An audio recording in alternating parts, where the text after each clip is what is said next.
You ask Tiger to solve. This deals with linear equations with one unknown. The final result is x equals -2. Let's solve it step by step. Simplify the expression. Expand the parentheses.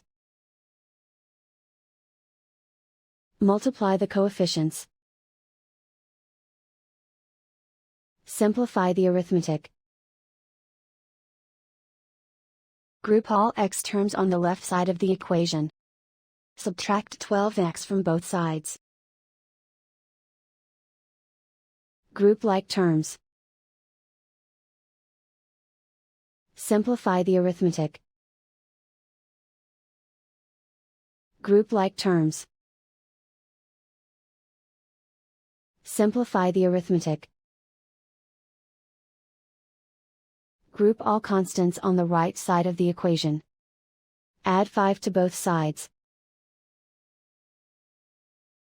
Simplify the arithmetic.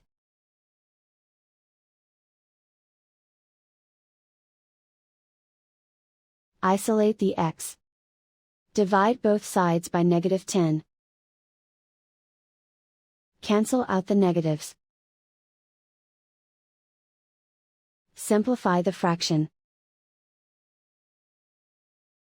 Move the negative sign from the denominator to the numerator. Find the greatest common factor of the numerator and denominator. Factor out and cancel the greatest common factor. And so the final result is x equals -2.